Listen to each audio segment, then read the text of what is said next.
Hello, my name is Brett Burke, and I'm an attorney here at VA Disability Group. Today we're going to discuss the C&P examination for conditions of the ear. More specifically, vertigo and Meniere syndrome. If we jump over to the regulations, we look at vertigo under Diagnostic Code 6204. The VA rates vertigo based on a combination of any subjective symptoms reported by the veteran and objective results from clinical testing. As seen on the rating schedule, the VA considers whether the veteran is experiencing occasional dizziness, or if they are experiencing dizziness with occasional staggering. Now, the VA is not simply going to take the veteran's word for it that they are experiencing dizziness and staggering, so they apply a series of tests to be discussed later in this video in order to determine if the veteran is experiencing these symptoms. As we can see in the rating schedule under Diagnostic Code 6204, if the veteran is experiencing occasional dizziness, the condition will be rated at 10%, while those experiencing dizziness with occasional staggering will be rated at 30%. Turn now over to Meniere syndrome under Diagnostic Code 6205. As we can see in the rating schedule under Diagnostic Code 6205, Meniere's is essentially vertigo that accompanies hearing impairment. However, the VA also requires that the veteran be experiencing something called a cerebellar gait in order to be rated at either 60 or 100%. This means that the veteran is walking with a wide base gait and is still being clumsy with staggering movements. Lastly, the VA considers the frequency with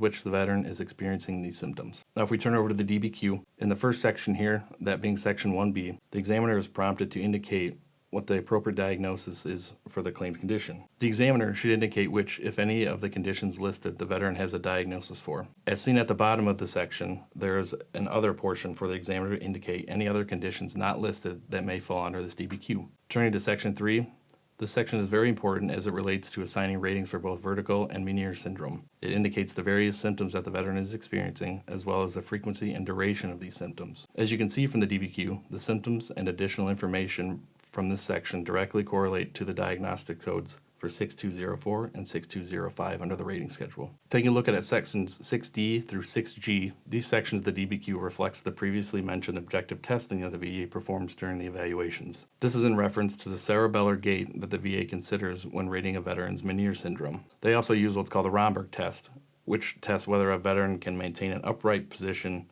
with their eyes closed for 60 seconds. A positive result indicates that the veteran experiences some unsteadiness. Looking now at section 10 of the DBQ, this section prompts the examiner to indicate how the veteran's condition impacts their ability to work. This section is particularly important for veterans who are pursuing an individual unemployability claim. For example, if a veteran has frequent vertigo, such to the point that it is unsafe for them to drive, then this could be indicated in this section as it supports the position that the veteran's vertigo has an impact on their ability to work. That concludes our video. Links will be available in the description box below, and there will be other resources on our website.